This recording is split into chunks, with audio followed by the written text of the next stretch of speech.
Uma das conexões que eu acho que dava pra gente fazer agora é da questão das missões, Edwards como um missionário. Porque você falou aí da educação dele, ao Jonathan Edwards Jr., e também o caso, a relação dele com o David Brainerd também era de um missionário ali para os índios, né?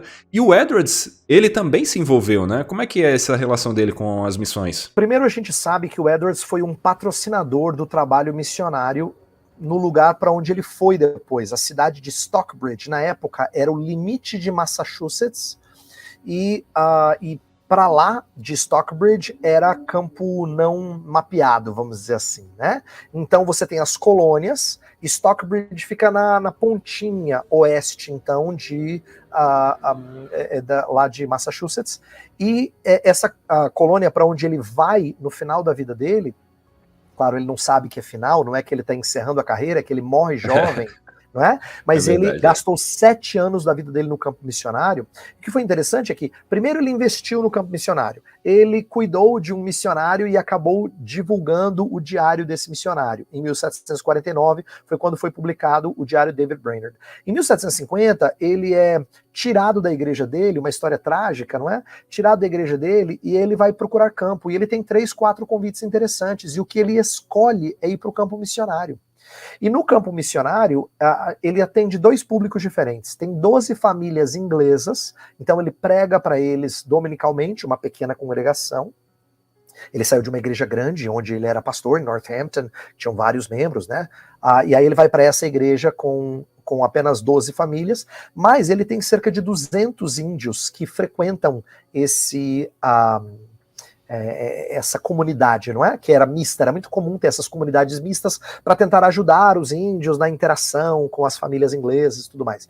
E esses 200 índios, ele prega para eles sempre através de tradutor, ele não tinha condições de aprender mais o idioma, ele já estava alguém que iria demorar muito tempo se tivesse que fazer isso, então ele não aprende o idioma deles, ele prega mediante um tradutor, mas ele faz uma coisa muito legal, Saur, muito bacana. Ele resolve pregar sermões que têm analogias concretas para atingir os índios de uma maneira bem adequada ao estilo de vida deles. Então, olha que curioso. Edwards não se esforça muito. Vou falar de uma coisa que parece que eu estou criticando, mas é para tentar entender o raciocínio. Ele não se esforça muito em produzir novo material para as famílias inglesas. Ele prega sermões que ele já tinha, afinal de contas ele tinha 20 e poucos anos de ministério. Mas, para os índios, ele fez sermões todos do zero. E os sermões dele eram mais simples. Por quê? Ele sabia que ele estava falando com o pessoal destreinado. Então ele gostava muito de pregar em parábolas, porque a vida agrícola, os índios conseguiam entender muitas das ilustrações de Jesus. Ele pegava narrativas que fossem bem concretas e procurava pregar nelas, apresentando o evangelho através dessas metáforas. Então, ele escreveu 200 sermões do zero para os índios, que foram sermões ao longo de 7 anos, que revelavam essa concretude do evangelho. Então, olha que legal esse espírito missionário dele.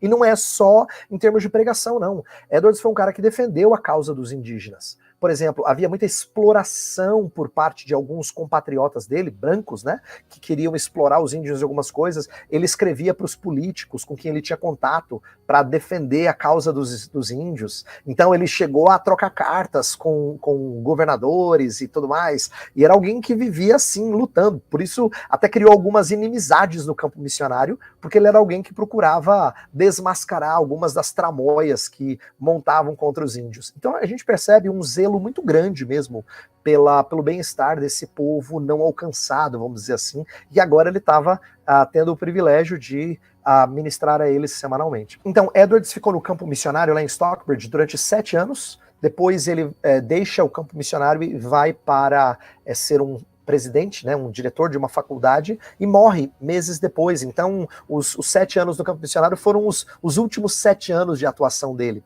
Então é interessante a gente pensar que o final da vida dele foi gasto com o campo missionário. Acho que isso deixa um outro legado ainda mais precioso à vida dele. Ele não só foi um homem piedoso, não só foi um teólogo de mão cheia, mas ele foi um missionário, né, que atuou no campo.